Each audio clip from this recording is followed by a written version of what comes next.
Greetings, Dr. Jeffrey Scott here. This is my Market MRI Pro update for Wednesday, October 1st, 2025. First of all, it's Yom Kippur, and I watch a Kol Nidre service from the West Coast, so I'll start my Yom Kippur then, although I've already started my fast. Um, so, as the old adage goes, you sell Rosh Hashanah and you buy Yom Kippur.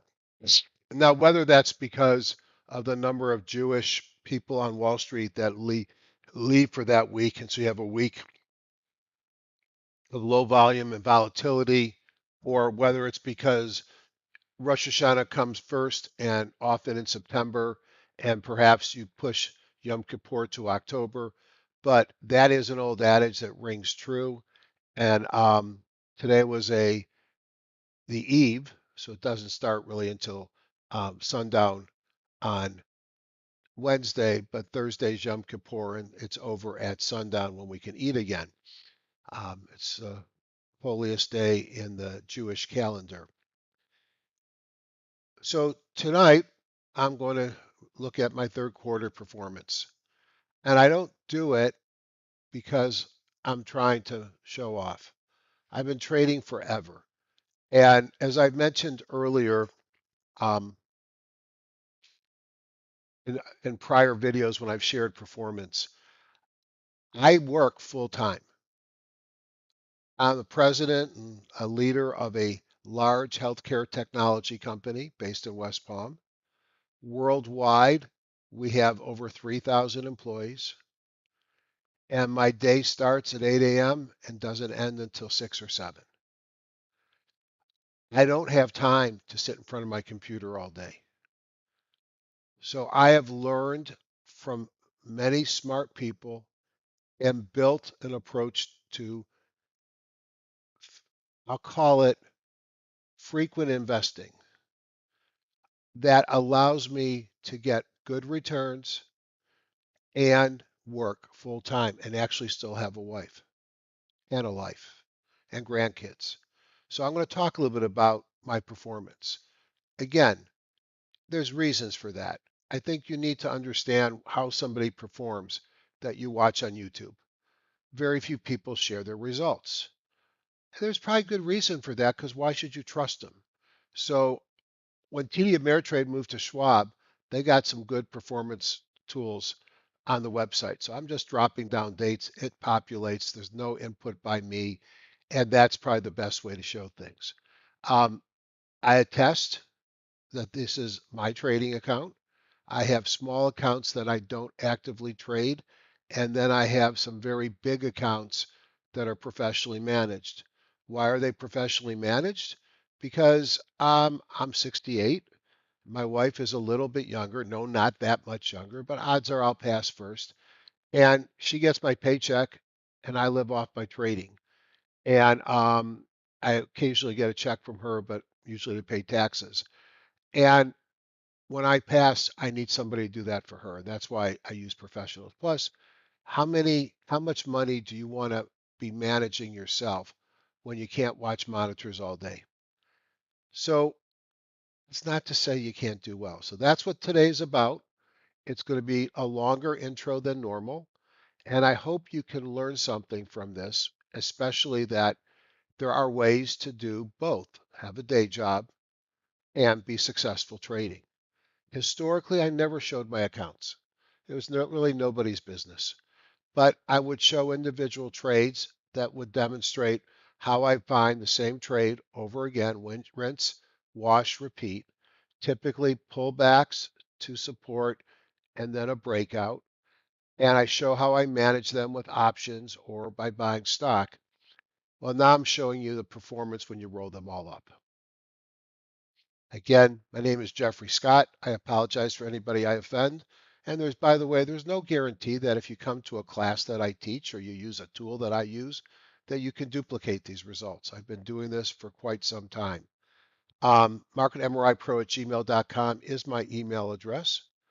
Google group is called Top Down Trader. And allegedly, Praveen will launch our website, marketmripro.com, tonight. Exciting for me. As always, this is for educational purposes only. Any recommendations are in the spirit of education, not investment advice. There is absolutely no promise that you can reproduce my performance. And to be honest with you, you should probably take a grain of salt when you look at my results and not trust me. The intent of the video is to demonstrate the tools that I have developed, Praveen has built, and how I apply them. Trading involves risk. You are solely responsible for any investment decisions you make. I may own or intend to buy or sell any stock mentioned in this report. Trading stocks and options should be considered risky. You should consult with your financial advisor before making trades. And I've got tools in multiple platforms, including TradeStation, TradingView, Wealth Charts, my freestanding Market MRI Pro app, and just approved by Metastock Market MRI Pro as well. My Google group is called Top Down Trader. Until I switch back to Discord, it's how I contact people. There is some bantering that goes back and forth. Occasionally it gets spammed and that person gets kicked out. But I use it as a vehicle to share information, let you know when I post a video. I'll give you a discount just because you make my life easier because I can reach out to you. Mailing lists tend to bounce back. The Google group seems to be a lot better for that. I'll give you a $100 discount off anything you buy. Some super special low prices excluded, but I would let you know that when I make those promotions. And love to have you join, and you'll be able to join from the website as well soon. Florida, October 26th and 27th, I have my meeting. I don't do these every year. I always do a June meeting in Orange County that is designed to be cheap, but you have 5 or 6 speakers. I speak probably the majority of the most of all of them, but over the 3 days, it's probably 6 to 8 hours. Over these 2 days, I'll speak 8 hours each day, and my hope is you can go home and I've changed how you look at the markets and how you think about it, and show you how, whether it's a small account or a big account, I tackle the markets. Now let's talk about size. Some people would say, Jeff, you have big accounts. They don't, they're not relevant to me. And I heard that from a number of people. Now, I agree. I agree. I have to prove myself. So this year I started with a model account of 150,000, and we'll talk about where that's gone. For some people, that's probably a big account too. October 26th and 27th is my live meeting in Palm Beach Gardens. It's at the Marriott Palm Beach Gardens, 2 packed days of education, software instruction. It's $12.50. No, it's not cheap, but more than half of that's the food and the room. Breakfast and lunch on Sunday and Monday, a dinner cruise on Stocks and Docks Sunday Eve, weather permitting. If the weather's bad, we'll go to a great steak dinner close to the hotel. It's a full service Marriott. I've negotiated a rate on our behalf of $155 a night. For more information, just reach out to me at marketmripro@gmail.com. We should have a link on the website soon. If not, it's fine. Just email me and I'll send you the link. If you purchase the seminar, it is available both live in the room, which I highly recommend because, hey, it's just not me. You got networking with other like-minded folks. But it's also, it's more expensive. I recognize that. You got travel costs. So there'll be an online um, virtual as well. Everything's recorded, and within 3 or 4 days, you'll get all my slides and the videos of the meeting. If you purchase the meeting, you'll immediately trigger in your account with me a $400 rebate coupon. That rebate coupon can be applied to the cost of the software, to other software products I have, or towards the next live Florida meeting that I do, which will probably be 26. John Person, a great friend of mine, but even a better trader. He's a great friend, but I met him because of his trading and his software tools that he developed. Super duper guy, and as I said, a good friend. Um, he has a meeting on Friday and Saturday, the 24th and 25th. I'm sure there's still some availability there. And that was the reason why I did mine on Sunday and Monday. We both get a live day in the market. but I don't do that much during the day, as you'll see. And we get a full day on the weekend when you won't be distracted. So really hope you can join.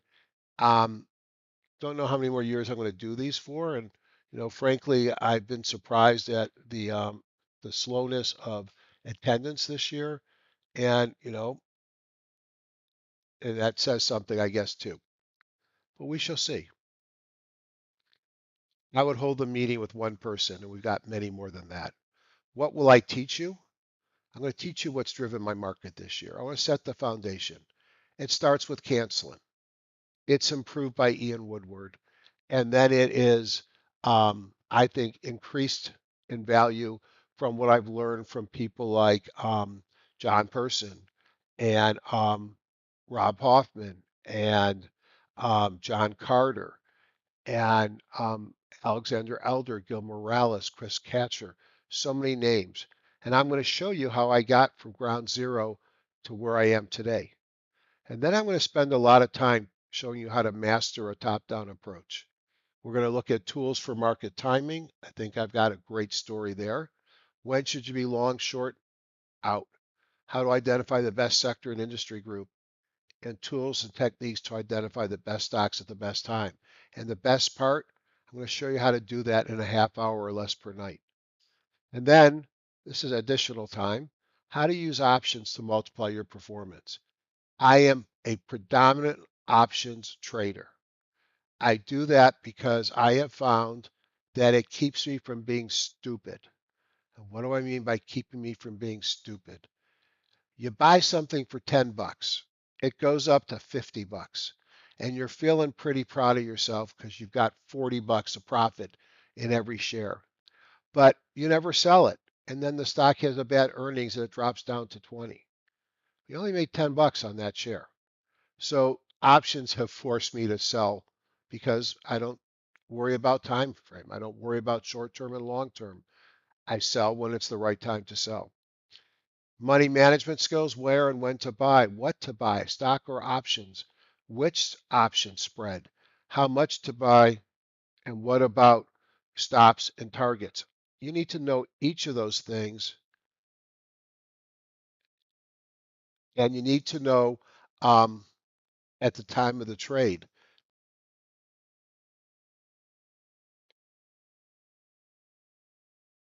And that is, I'll go over how I do that. Then special sauce, seasonality, and other tricks that I've learned over the years. And they're not tricks, they're just things that not everybody follows. And then how to master the tools to make it easy. That's the plan.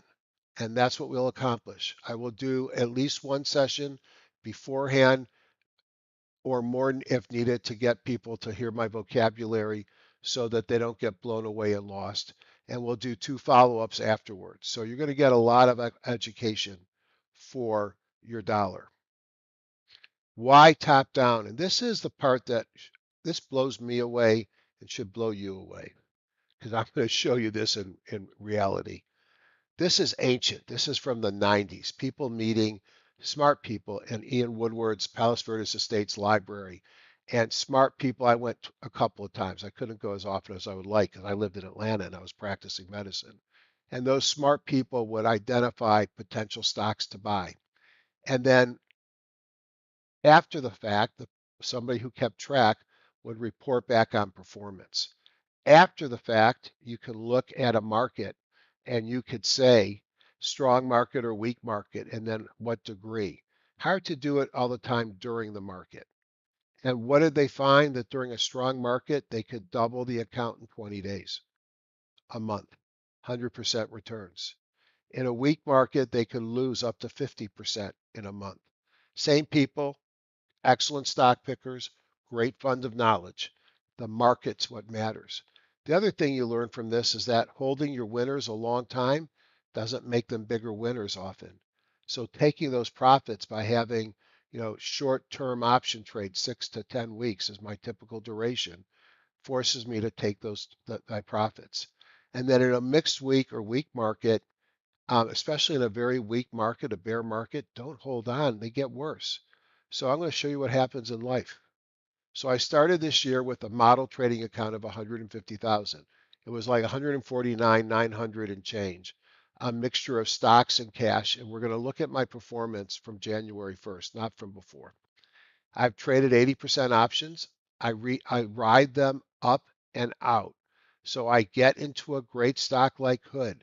I started buying it in the $35 range. My options would expire. I would buy another option at a higher strike price, putting profits in the bank at a later calendar month. And so I would roll them up in strike price and out on the calendar. I've used Market MRI Pro to find the best stocks in the best industries. If you follow me, you know that. Look at what Datadog did that I told you about that I took because of the signal. How many of those biotech stocks that have popped were we looking at a week ago? I showed you in July my brokerage account because I wanted to show you that I doubled that 150,000. I think it was like July 9th or so. Now, much of the performance came after the bottom call I made in early, not July, April. Oops, have to change that slide. I rewarded my performance by adding $500,000 at the beginning of July. So changed my account dynamics, and I went from what I consider a small account to one that's a medium account. It's a lot harder to double 500,000 than it is to double 150. I said on that webinar that my goal was to double that again. Now I'm an idiot because the extra money came in July, and I thought doubling it meant I had to do another $500,000. No, doubling it meant I had to grow it 250,000 because I only had 6 months to do it. Well, here's where I stand at the end of quarter three. And remember, I do this while working 50 hours a week in my day job.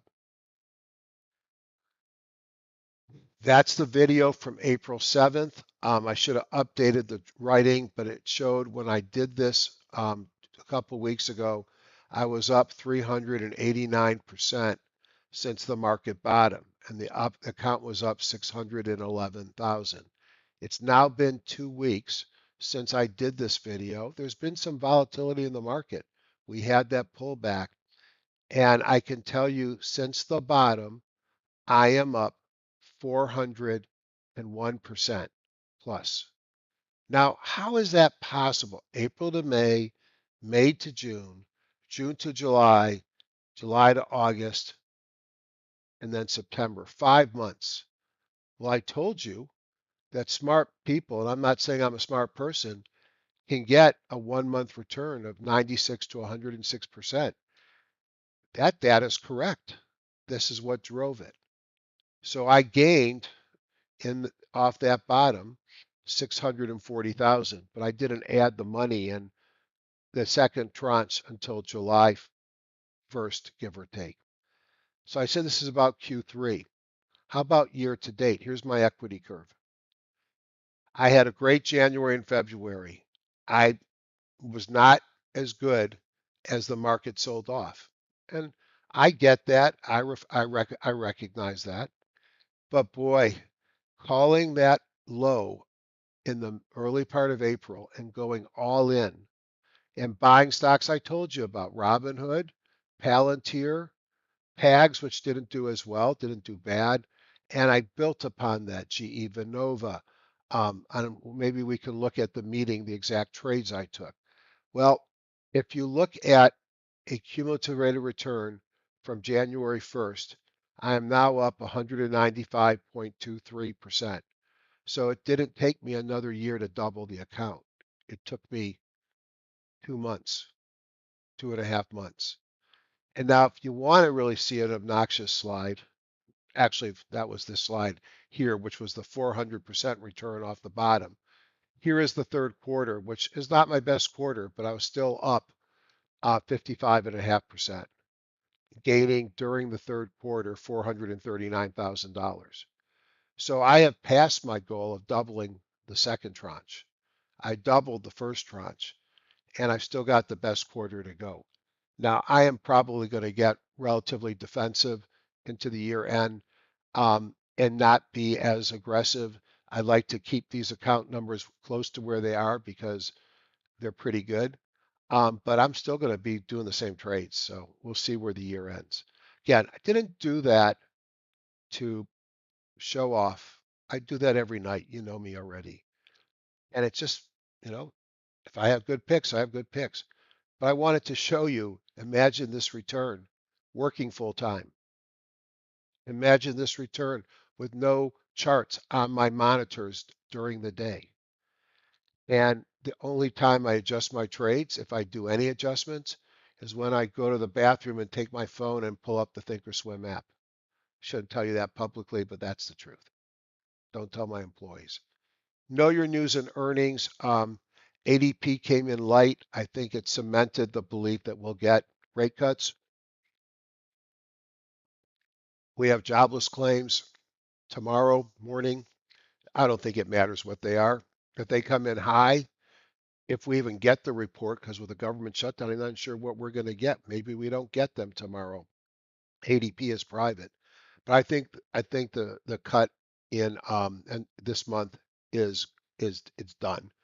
Um, the question would be with the government stoppage, the layoffs of the government employees, will that be enough to slow the economy enough that they proactively cut 50 basis points to stimulate? I don't think so because I think it will scare people. Not much in earnings this week, but we're about to lap the quarter three and go into quarter four earnings. And I live by the rules in the lower right. It's a judgment call to hold stocks over earnings dates. It is bad judgment to not know when your stock's earnings date is scheduled. So for those that don't know me and think, God, this guy's obnoxious, I really am not. I think I'm a pretty normal guy. But I think I just proved you can make a big return and not be a day trader. You can have a life. And yes, 150,000 for many of you is a lot of money, and I respect that. But it's hard to make money without having something to start with. And I think that's really the story about day trading is that you get massive margins. You can do prop trading and trade somebody else's money. If you know what you're doing. I mean, I'm not sure why you do that, but I get why people do that. But I think the easiest way to make money, because time is not your enemy, is to trade stocks or options, giving yourself enough time that you don't have to be right every minute with every trade and that you don't have to be sitting there. Enough pontificating. If you like what I do and you have any questions about me, the software, my trading, marketmripro@gmail.com. And if you already have Market MRI Pro and you ever have any issues, it's coding@marketmripro.com. And we've got some more updates coming soon.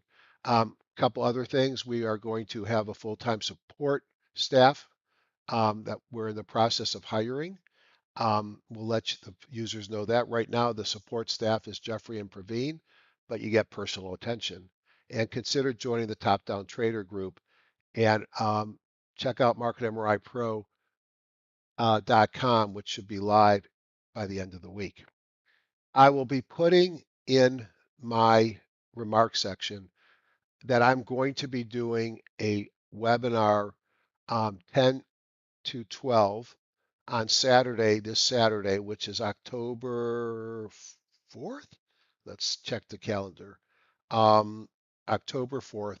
And what I want to do is look at the markets in greater detail, look at the performance to date, and see what we can do to help you get a great return going into the end of the year.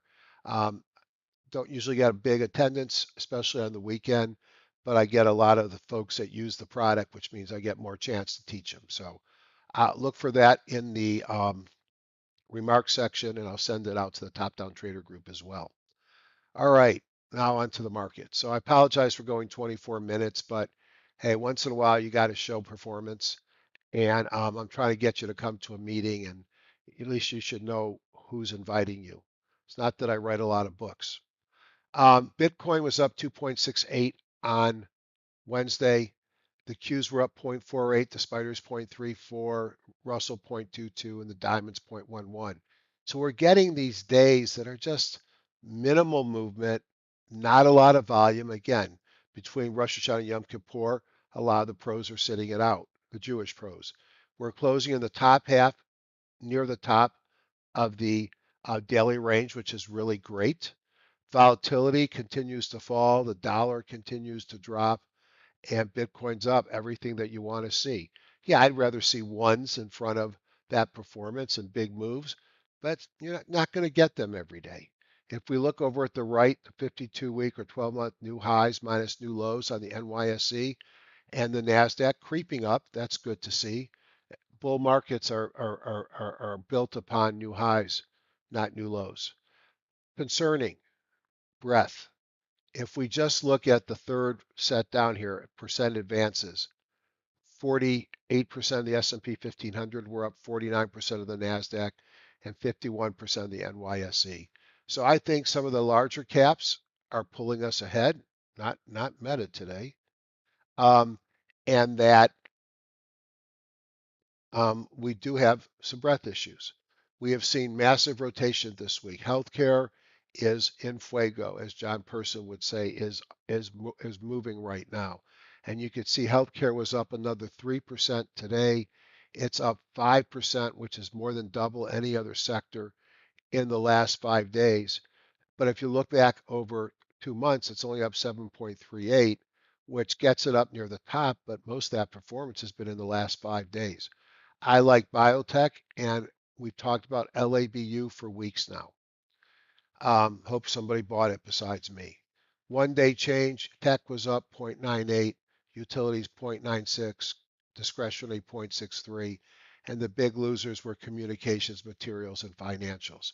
If we look at themes, I ignore cannabis, it's cheap stuff, but you have clean tech, up almost 5%, solar up 3.3, biotech 2.7, metals 2.27, semis up 2.25, renewables 2.23, exploration production 173, autonomous vehicles, then you got data centers, lithium, uranium, copper, and more biotech. These are the industry groups that are moving. If you're a top-down person, you are long this market. There's been no reason not to be long this market, except for how long does it go before it sells off and trying to predict. I'd rather trade what I see. And if you're a top-down person, you're in data centers and related stocks, you're in uranium, you're in gold and silver, and I hope you're in biotech. We certainly talked about it enough. If we look at the timing model, here's the weekly model. You could see new highs on the S&P 500, ultimate new highs. It looks like closed just off the high. On the Q's, new high, closing just off the high. On the Russell, bottoming tail on the weekly, moving higher on the week. And if we look at the diamonds, just shy of a new high.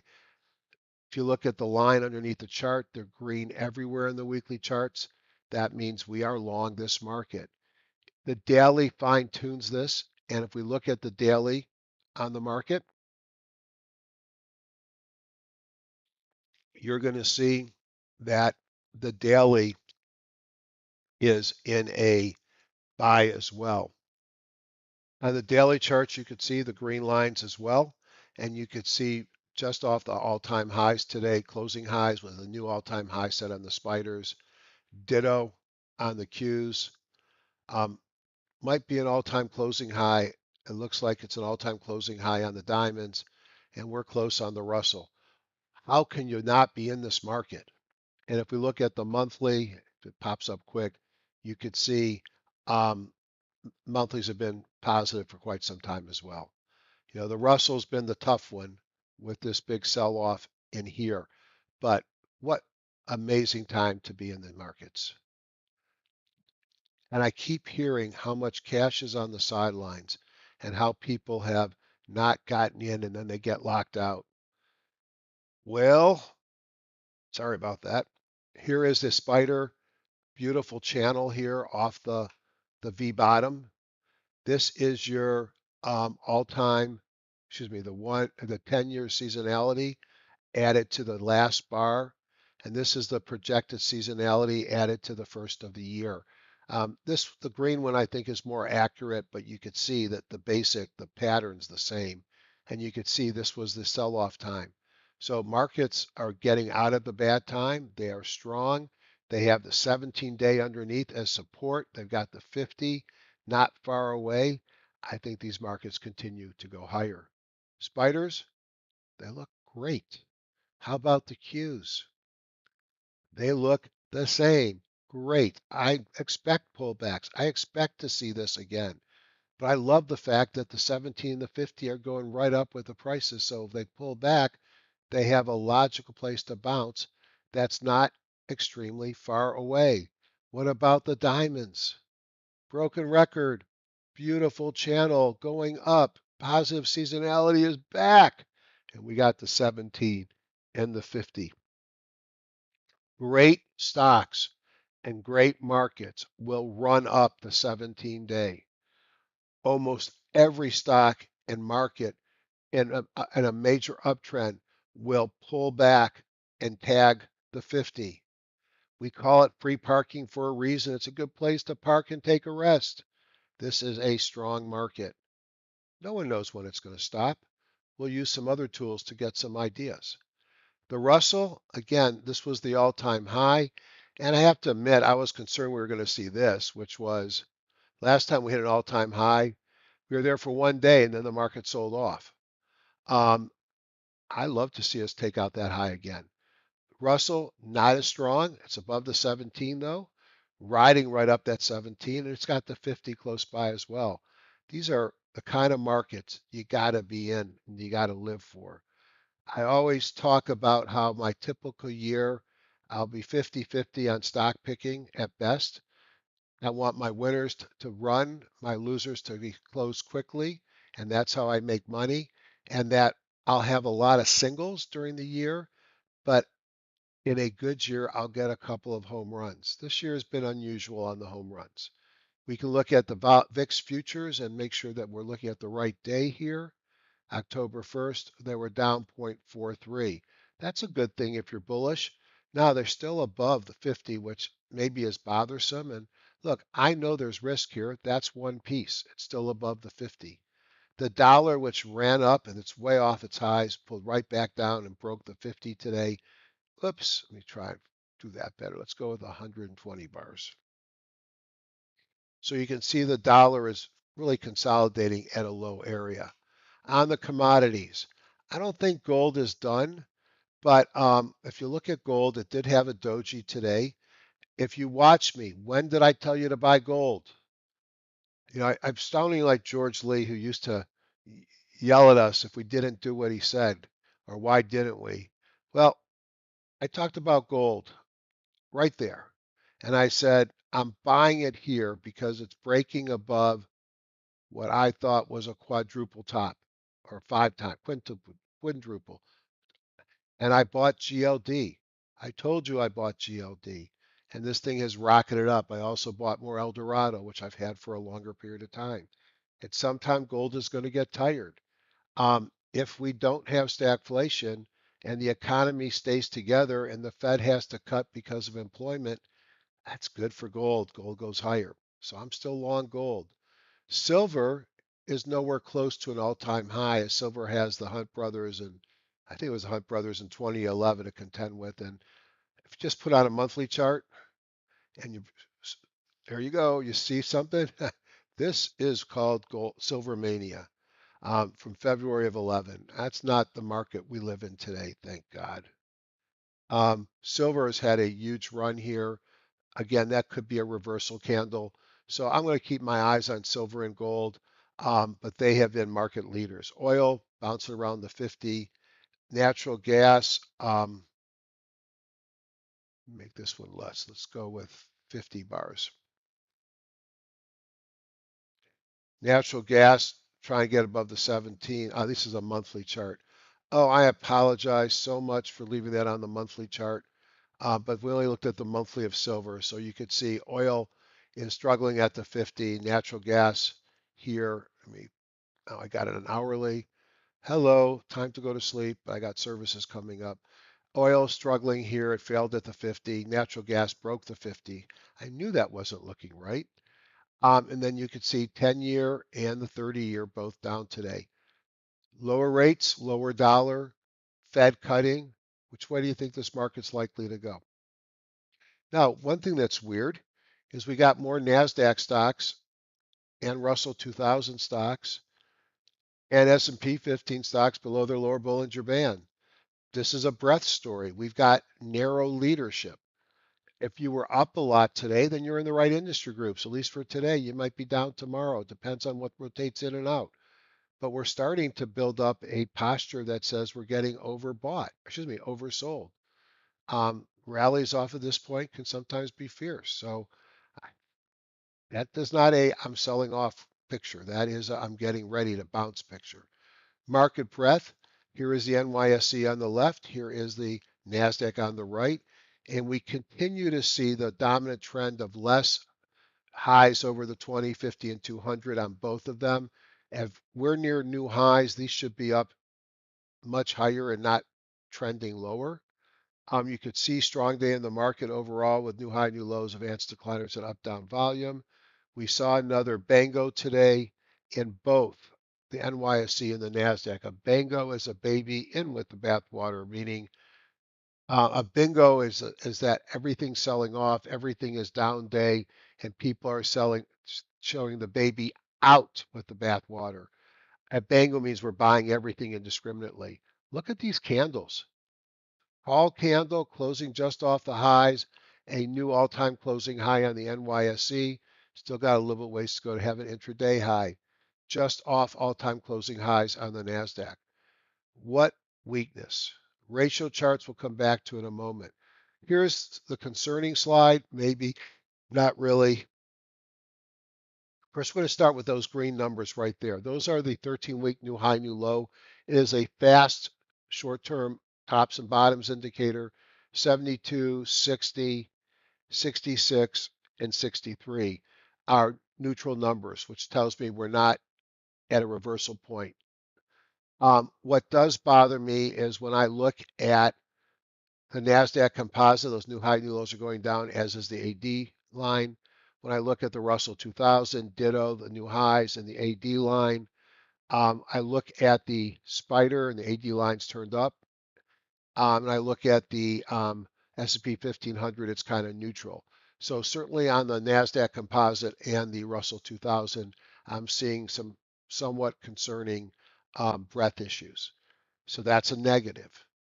On the ratio charts, I'm looking at short-term performance, frankly, relative strength, where I'm creating ratio charts of the sectors versus the spider. You can see communications is on fire. Excuse me, technology is on fire. XLK. Communications has weakened. But what I talked about yesterday, look at healthcare, the move healthcare is taken, even utilities. Discretionaries come down, staples are down, energy is weakening, materials are weak, industrials are weak, real estate's weak, and financials are weak. This is Bitcoin, a little bit stronger. So what's working? Tech, healthcare, and maybe communications, although they were weak today. So let me put it all together for you. Now I'm at 38 minutes. I apologize for being so long-winded in the beginning. I should probably kill this, but I got to go to services. Or I got to go turn on the services. They'll be starting shortly. I think the market goes higher. It would not surprise me. I might welcome a pullback in the middle of September to those 50s. And then we bounce and we go higher into year end. That's what I would project. This government shutdown, last night the futures were pretty negative, and my comment was they'll be better by the end of the day. I've been here before, and they were better by the end of the day. Right now, the futures are, I'd say they're mixed. They're pretty flat. Flat is the right word. The Nasdaq's up 8 points. The others are down just a bit. I think we're going higher. And remember, we buy Yom Kippur. And what is Thursday? Yom Kippur. Let's look at the JAS layout. 3878 stocks past the filter. That means NYSE, NASDAQ, and Amex above $1 and 100,000 shares. Let's go into the top down. And now when I stuff that many stocks into the sectors and industry groups, we see that energy is not weak. In fact, in my index, which is just an equal weighted index, um, energy on a broad scale, not 500, not 1500, but almost 4,000 stocks put into sectors. The 200 energy stocks were up 1.51. Healthcare was up 1.47. Tech was up 0.44. So let's look at those three sectors. You can see 1,568 stocks. I'm not looking at that. So let's rank these by percentage return.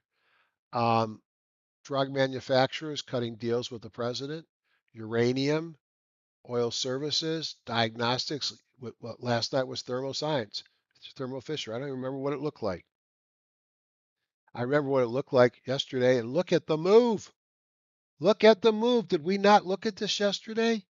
And why did I tell? What do I love? I love when a stock opens just up a little bit and trades higher the rest of the day and doesn't run away from me at the open. Boy, that looks beautiful. The other one we looked at was Agilent. And what did both of these have in common besides dynamite days today? My secret weapon, these two blue dots in a row, the double mobile. All right. Computer hardware, one, two, three, four, five. Coal, six. Solar, seven. Exploration, eight. Semis, nine. And equipment and services, 10. So we got 317 stocks in those 10 industry groups. Now we're going to filter them for $5 and 500,000, which is my personal preference. I've got 205. I'm going to rank them. I'm going to now throw in the pullback and uptrend scan. And then I am going to now have 71. I'm going to rank them by impulse. And I'm going to go down the list. Solar run. Um, why is this line here? Because we looked at it yesterday and or 2 days ago and said, break above this line, I'd probably want to be in. It broke above today. Neogenomics is a cheap testing company, still below the 200. JK Solar, pull back to free parking and a move today. A move on some volume with a CPR volume breakout momentum out of the squeeze. And this is a relative strength versus the spider breaking above the moving average. CIVI is an oil refiner. Refiners, no, Civitas Resources, I think, is integrated. Does it pay a dividend? Oops, that's not what I wanted. It pays a 10% dividend. I'm not recommending this stock. I'm a cancer doctor, not a financial advisor. But we're in an uptrend. We're about to take out the 200. We've had two giant volume days, lots of blue impulses, great relative strength in OBV, and it pays a 10% dividend and trades at a multiple of 6. It's projecting $1.32 versus $1.99. So earnings aren't great, revenue's dropping, but like that dividend. Question is if that dividend's stable. Bristol Myers Squibb, an example of pharma having a good move because of what's going on with Trump and maybe finding a way to compromise on his drug tariffs. A lot of them are building plants here, new jobs. That's good. AstraZeneca, big breakout today. They got the best cancer pipeline in the market, partly because they sponsor with Daiichi Sankyo, which we call DSI. Massive breakout, probably too far and too extended for my taste. AR, I think that's energy play or exploration. SNY, Sanofi, Pfizer. Look at Pfizer. It's a growth stock again. No, just kidding. But look, earnings per share growth is not awful. Lots of surprises. Revenue is, you know, missed here. Although it was up, but it came down some. They're looking at 1.7 billion versus 1.7. They're looking at 79 cents versus $1.06. This is a stock that has stubbed its toes. Is it ready to come back? Oh, by the way, it pays a 6% dividend. Not too shabby. NVO, Novo Nordisk, one of the GLP manufacturers, have been sold off on GLP competition. Lilly, the other one, a US, pretty impressive day, breaking out above the 200. I'm not advocating them, I'm just reviewing stocks. But notice how many of these stocks look interesting if you were looking to buy.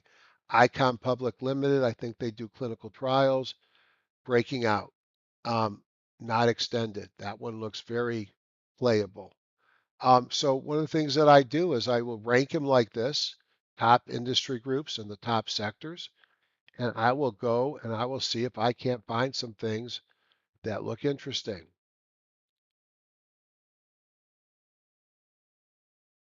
All right, now I'm back in my JS layout with the full list. And what I want to do is just because it's late, I'm tired and you're probably tired of my voice.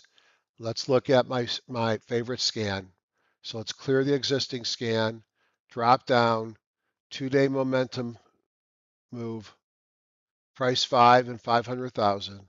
And this is where I get a lot of winners. This is pretty much where exclusively I'm trading this year.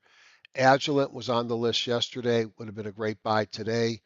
Um, to me, it's you wanted it here. Is it too late to buy? High jump says 100. The only reason why I might still take it is because it's been in such a downtrend and it's not extended off of highs. It's extended off of very lows. Amgen trying to break out of what's been a long-term channel. Odds are it fails, but if it breaks above, it might be interesting. ANTM, Momentum Holdings, don't know anything about them. Nice uptrend. Pull back to the 200, now breaking above the 50. Interesting. AVTR, a medical device company, if I remember correctly. I've owned this in the past. I don't like it because it's so far below the 200. I thought it was medical devices. It might be a different company. You can always check fundamentals here. This tells you earnings date is October 24th. It's going to show 23 cents versus 26, so nothing exciting on earnings. But it's interesting. It's often do they beat it or not beat it. So you can get news and earnings there. I think it's up on an activist stake. AYI, Acuity Brands, um, beautiful run up, a big gap today. Um, that could be something. Is it extended? It's extended. Um, Strong move with that gap. We already looked at AstraZeneca. Um, I don't think well, it could be buyable up here, but kind of a big move. Where do you put your stop? Becton Dickinson, a medical device company, low in its pattern. Bruker, a company that does testing reagents and active in the genomic testing space. Think of partner Illumina, even Agilent. CRL is another clinical trial company and lab company, Charles Rivers Labs. So that's the second clinical trial company that's popped up. It is broken out. It is not extended. It's at 69. It's got volume, breakout momentum, strong relative strength move. That one looks interesting. CTRE, Care Trust, high base, breaking out. DHR, Danaher, another lab testing company. There's something going on with the labs. Now, I don't know what's going on, but when I see a broad move like this, I wonder about things like, was the government regulation changed? Did the government increase payment rates? Did the government change the rules? BVAX sounds like a biotech. Dynavax Technology, I'd rather buy something above the 200. HXL, which actually is defensive. I like this a lot here. Let's talk about why I like it and why this one will be on my buy watch list. So I'm going to take this and I'm going to move that to my weekend buys list. Why do I like it here? Let's look at the fundamentals. 41 cents coming in at 47, kind of flat. 45 million versus 45 million. So it's not a lot of growth here. Has a multiple of 39. Um, Earnings been up and down. So I'm not liking it on the fundamentals. If we look at the news, you could see scheduled third conference calls coming up. Buy the dip and Hexel stock. Maybe you want to read about it. Just click on that Motley Fool and the article comes up. Now it's supposed to come up above it. I've got so many windows open. So you could read it in Motley Fool. Ernest Partners buys the dip. 418,000. That was more than just me buying that. Uptrend, pull back to the 50 breakout. That is my A trade I look for all day long. Characteristics that I also like: seasonality, up, sideways, and up again. Good volume came in, volume breakup momentum. So you got the double momentum and you got volume and breakout. You crossed over the moving average on the relative strength and the OBV. And your high low jump is 42. You're nowhere close to being extended. Where would I put my stop? I'd have to spend some time, but I'd probably look at 60.33 at the lowest stop. My buy stop would probably be about here, which is 64.52. So that's $4 on a $6 stock. I could do that. I'd probably bring it in closer to the 50 because if it broke below the 50, I want to be out. If I tighten the stop, I could buy a bigger position. ICLR is that other clinical research organization. IQVIA is a healthcare data company. Did we talk about this last night? Absolutely. We drew the line and set a breakout above that line. And look at what it did today. Um, Extremely impressive looking. Jazz was a biotech we talked about. I said it's got to get above the line. It got above the line. This is wolf packs. This is when a sector or industry group, all of them are moving at the same time. Throw darts. Don't really. Lilly, we talked about already. Lamb Weston, consumer defensive. I thought they were like oils from meats and stuff. Breaking out, but not my favorite pattern. MedPace Holdings, used to know what they did. This used to be a big mover. It makes decent earnings, $3 a quarter, so it's $12, and it trades at 600, so it's a 50 PE. If you do the math right, it's at closer to a 40 PE. Doesn't pay a dividend. Stable, able on earnings and revenue growth. Might be one to look up. Now, the reason why I'd be careful is profit margin growth and repurchase program will something Trump legislator headwind. It's worth reading about, and I wish I could tell you more. I don't know anything about it. Gapped up, pulled back, and now running. And if you look at the high-low jump, you don't want it above 95. It's only 64. Merck, another big pharma, another big bounce, taking out the 200. This is impressive as well. NVS, Novartis, pull back to the 50, breaking out. Look, I'm not going to tell you which one to buy. I'm putting out a list of stocks that look interesting, and I commented on the one that I thought had one of the better chart patterns, and I added it to my buy list, and I'll work it up later. Novartis breaking out. Pfizer we looked at. Progressive, I think of this is software. I don't buy them down in the pattern this low. It might be starting out. It's got the momentum boost, but we'll see. RVTY, another healthcare stock too far down. Sanofi, get above the 200 and talk to me. Tech, Biotechnine, what a great ticker, TECH, breaking above the 200, double momentum. Relative strength and OBV look good. There are some really good patterns here. I'd rather look at, frankly, with no disrespect, Hexel, which had its time that it was down, but look at where it's at today. It has had a nice run up, a little bit of a retest, and getting set up to run again. Thermo, still like it down here. This thing is so far off of its prior highs. So let me throw that monthly on. Prior highs in the 670s, and you can get it now at 530. Does it go back to the prior highs? Who knows? But it certainly looks interesting to me where it's at. Um, I do business with them and actually published a paper with them last year. And then last one, Waters, another lab equipment manufacturer. Labs. That's bizarre. The one that didn't show up here is ILMN, Illumina, which is one of the granddaddies in genomic testing. Um, Not bad. It just doesn't have the 2-day momentum. But breaking out above the 200 and their spin-off, which was probably keeping them down, which was Grail. And this is the funny thing. This is an IPO that is just taking out its post-IPO high and doing great. And they blame this for Illumina's failures of late. And they both went up when they spun it out. How cool is that? So I have now spent 55 minutes, which is 20 minutes too long. Services start in the West Coast now, the one I'm watching. So I'm going to go do that. Um, have a good fast to my Jewish compatriots. Have a good day in synagogue, and we'll talk with you all tomorrow night.